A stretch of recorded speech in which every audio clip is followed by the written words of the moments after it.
Assalamualaikum warahmatullahi wabarakatuh. Perkenalkan, nama saya Muhammad Dafadli. Halo, nama saya Indra Lukman.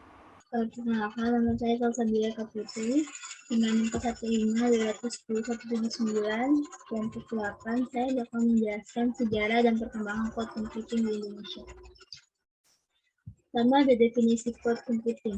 Cloud computing adalah gaya komputasi baru yang terukur dari segi sumber daya dengan cara dinamis dan sering menggunakan konsep virtualisasi yang telah disediakan oleh provider melalui memanfaatkan media internet.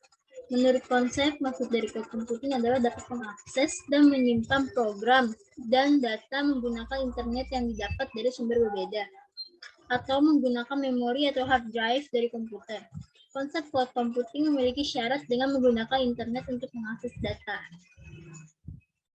Terus di sini ada sejarah teknologi cloud. Sejarah cloud computing sama di tahun 1963. Defense Advanced Research Project Agency atau DARPA atau dikenal sebagai proyek penelitian lanjutan pertahanan memberi MIT sebesar 2 juta dolar untuk proyek MAC. Pendanaan tersebut termasuk persyaratan MIT mengembangkan teknologi yang memungkinkan komputer digunakan oleh 2 orang atau lebih secara bersamaan. Dalam hal ini, salah satu komputer raksasa kuno yang menggunakan gulungan pita magnetik untuk memori dan merupakan pendahuluan dari apa yang sekarang secara kolektif dikenal sebagai cloud computing. Hal ini dianggap sebagai cloud primitif dengan 2 atau 3 orang yang mengaksesnya. Kata virtualisasi digunakan untuk menggambarkan situasi ini, meskipun arti kata tersebut kemudian diperluas. Slide selanjutnya di tahun 1969. Jack Lydon membantu mengembangkan ARPANET atau Advanced Research Project Agency Network, atau lebih dikenal sebagai versi internet yang sangat primitif. GCR atau LIC adalah seseorang psikolog dan ilmu komputer diketahui mempromosikan visi yang disebut jaringan komputer intergalaksi, di mana setiap orang di planet ini akan saling terhubung melalui komputer dan dapat mengakses informasi dari mana saja. Pada akhirnya, jaringan komputer intergalaksi atau dikenal sebagai internet diperlukan untuk akses cloud. Sejarah cloud computing pada tahun 1970. Arti virtualisasi mulai bergeser, dan sekarang menggambarkan penciptaan mesin virtual yang bertindak seperti komputer nyata. Dengan sistem operasi yang berfungsi penuh, konsep virtualisasi telah berkembang dengan internet. Ketika bisnis mulai menawarkan jaringan pribadi sebagai layanan yang dapat disewa, penggunaan komputer virtual menjadi populer pada tahun 1990-an, yang mengarah pada pengembangan cloud computing modern. Selanjutnya di tahun 1990, perusahaan telekomunikasi mulai menawarkan VPN layanan jaringan pribadi dengan kualitas lebih baik, tapi biayanya lebih rendah. Untuk menyeimbangkan penggunaan server, mereka menggunakan bandwidth jaringan, lalu menggunakan simbol awan sebagai petunjuk titik demarkasi atau provider dan pengguna. Pada dasarnya, komputasi awan memperluas batas untuk menutup server serta infrastruktur jaringan. Selanjutnya pada tahun 1995, Larry Ellison, pendiri Oracle, memunculkan ide network computing sebagai kampanye untuk menggugat dominasi Microsoft yang saat itu merajai desktop computing dengan Windows 95. Ellison menawarkan ide bahwa pengguna tidak membutuhkan software sistem operasi yang dijejalkan ke dalam PC mereka, melainkan dengan network computing sebagai pengganti desktop. Namun akhirnya inovasi itu lenyap karena kualitas jaringan komputer yang belum memadai dan pengguna kembali memilih PC desktop. Lalu ada pada tahun 1997, 2 tahun kemudian, tahap awal cloud digunakan untuk mengekspresikan ruang kosong antara pengguna dan penyedia. Pada tahun 1997, Profesor Ramnath Selappa dari Emory University mendefinisikan cloud computing sebagai paradigma komputasi baru, di mana batas-batas komputasi akan ditentukan oleh alasan ekonomi. Bukan batas teknis saja, deskripsi yang agak membingungkan ini benar dalam menggambarkan evolusi cloud. Lalu di tahun 1997 juga, seiring perkembangan performa jaringan komputer, lahir konsep penerus network computing, yaitu Application Server Provider atau ASP, yang menawarkan akses program aplikasi tertentu melalui web. Faktor pendorong kemajuan konsep ini adalah munculnya berbagai layanan hosting dan bahasa pemrograman berbasis web. Sampai akhirnya muncul terobosan baru bernama cloud computing yang bergantung pada sistem operasi tertentu. Melainkan hanya perlu mengakses internet dan menuju alamat situs untuk menjalankan program yang dibutuhkan. Lalu di tahun 1999, popularitas komputasi awan semakin menjulang saat munculnya layanan dalam bentuk software as a service atau SaaS. Salesforce.com. Aplikasi Customer Relation Management ini dianggap sebagai pencetus pertama aplikasi perusahaan yang dijalankan melalui internet. Mereka menggunakannya untuk memelopori ide penggunaan internet untuk mengirimkan program perangkat lunak kepada pengguna. Di tahun 2022, Amazon memperkenalkan layanan retail berbasis web. Ini adalah bisnis besar pertama yang berpikir untuk menggunakan hanya 10% dari kapasitas mereka sebagai masalah yang harus dipecahkan. Model infrastruktur cloud computing memberikan fleksibilitas untuk menggunakan kapasitas komputer mereka dengan lebih efisien. Segera setelah itu, organisasi besar lainnya mengikuti contoh mereka. Di tahun 2006, Amazon meluncurkan layanan situs Amazon Web Service yang disebut Amazon Mechanical Turk, menyediakan berbagai layanan berbasis cloud termasuk penyimpanan, komputasi, dan kecerdasan manusia. Sistem Amazon Web Service lainnya adalah Elastic Compute Cloud atau EC2, memungkinkan individu untuk menyewa komputer virtual dan menggunakan program dan aplikasi mereka sendiri. Di tahun yang sama juga, Google meluncurkan layanan Google Documents. Google Docs awalnya didasarkan pada dua produk terpisah, Google Spreadsheet dan Weirdly. Google memberikan Weirdly yang menawarkan kemampuan untuk menyimpan dokumen, mengedit dokumen, dan mentransfernya ke sistem blogging di mana dokumen ini kompatibel dengan Microsoft Word. Di tahun 2007, IBM, Google, dan beberapa universitas bergabung untuk mengembangkan server farm untuk proyek penelitian yang membutuhkan prosesor cepat dan kumpulan data besar. University of Washington adalah yang pertama mendaftar dan menggunakan sumber daya yang disediakan oleh IBM dan Google. Universitas segera menyadari eksperimen komputer dapat dilakukan lebih cepat dan dengan biaya lebih sedikit. IBM dan Google mendukung penelitian mereka karena sebagian besar penelitian difokuskan pada masalah yang menjadi minat IBM dan Google. Mereka juga mendapat manfaat dari pengaturan tersebut. Di tahun 2011, IBM memperkenalkan IBM Smart Cloud, kerangka kerjanya untuk mendukung planet yang lebih cerdas, di mana ini adalah proyek pemikiran budaya. Kemudian Apple meluncurkan iCloud yang berfokus pada penyimpanan lebih banyak informasi pribadi seperti foto, musik, dan lain-lain. Selama tahun ini, Microsoft memulai iCloud di televisi, membuat masyarakat umum menyadari kemampuannya untuk menyimpan foto atau video dengan akses yang lebih mudah.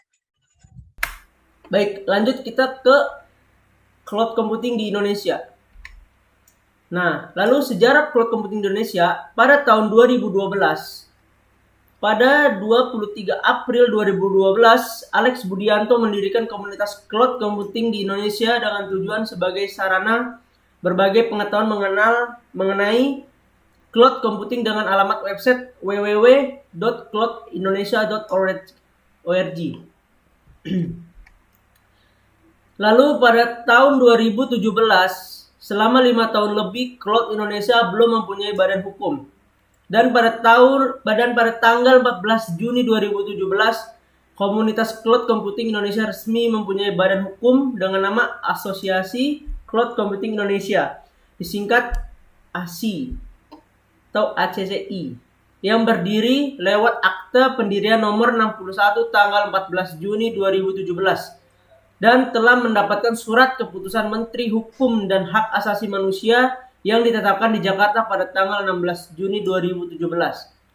Berdasarkan permohonan Notaris Dini Lastari Siburian SH, berdasarkan surat keputusan Menteri Hukum dan Hak Asasi Manusia, maka Asosiasi Cloud Computing Indonesia yang disingkat ACCI telah resmi mempunyai badan hukum dan berkedudukan di Jakarta.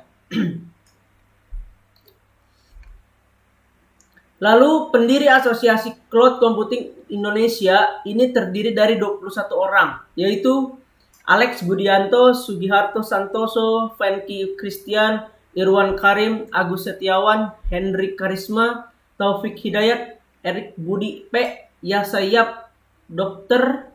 Ridi Ferdiana, Heri Sufehmi, Aimade Wiriana, Bagus Salva Sunggono, Utian Ayuba, Joshua M. Sinambela, Nur Aini Rahmawati, M. Ahmalul Ulia, Erik Kurniawan, Vindra Kartikasari Dewi, Kristiono Setiadi, Andi Mulja Tanudireja. Lalu pada 2020, cloud computing telah berambah ke berbagai sektor bisnis, mulai dari manufaktur sampai jasa. Alasan kuat itulah yang menyebabkan investasi di bidang teknologi terutama terhadap perusahaan penyedia cloud computing tinggi. Dikutip dari Cloud Raya, International Data Corporation menyebutkan layanan infrastruktur public cloud di Indonesia sudah mencapai 2,9 miliar dolar dan jumlah ini jauh lebih tinggi dibandingkan tahun-tahun sebelumnya.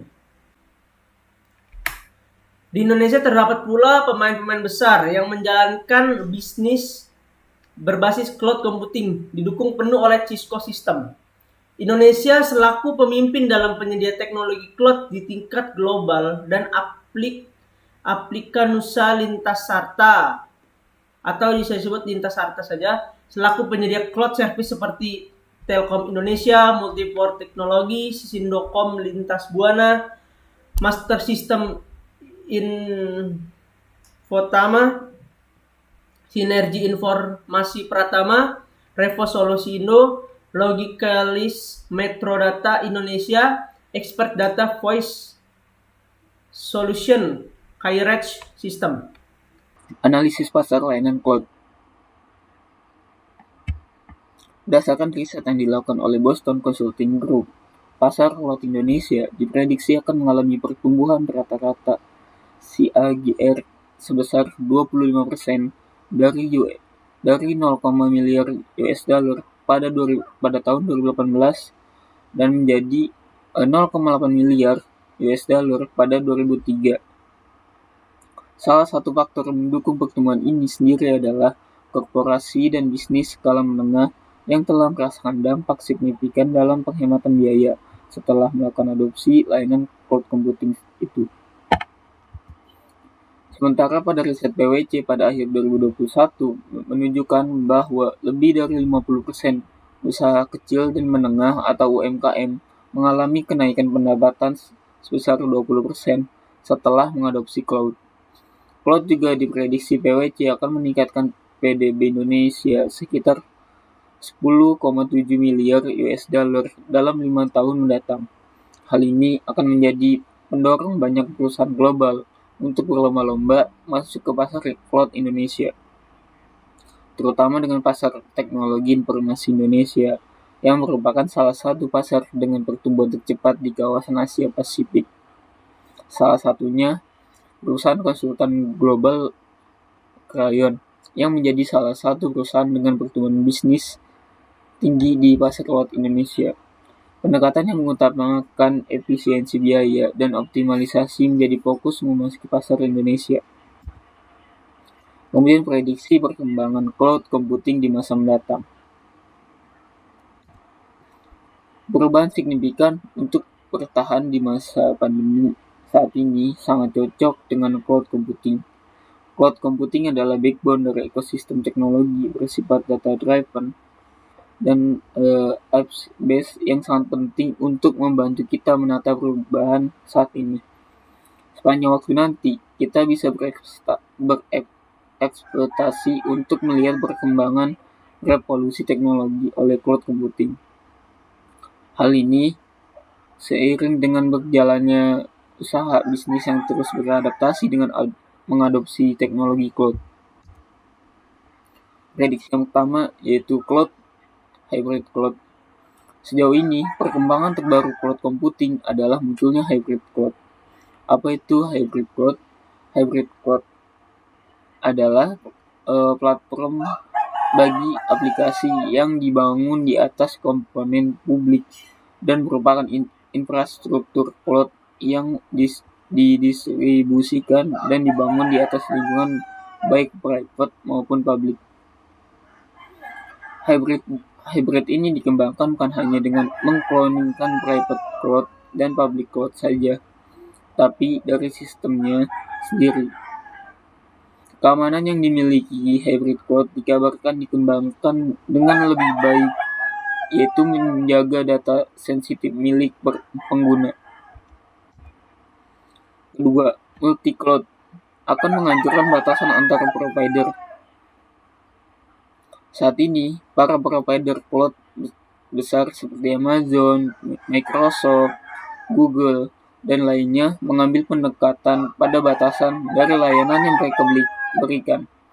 Hal ini didorong dengan model bisnis mereka yang melibatkan promosi platform yang dimiliki sebagai one-stop shop yang mengcover semua kebutuhan cloud perusahaan, data, serta komputasinya.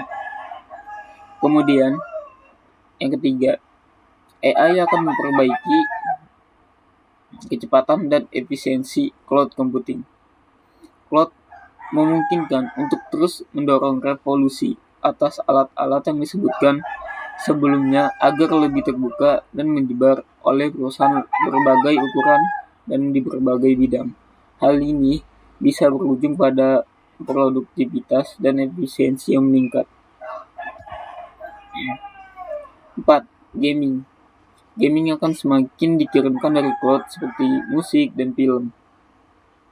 Cloud gaming menawarkan layanan konsumsi hiburan dengan cepat dan mudah dengan akses instan ke library besar berisi dengan game yang dapat diakses dengan layanan per bulan.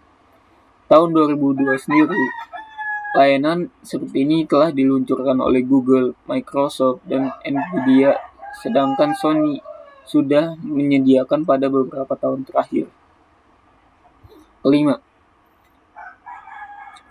masalah virtual cloud desktop. Kita akan bekerja di virtual cloud desktop.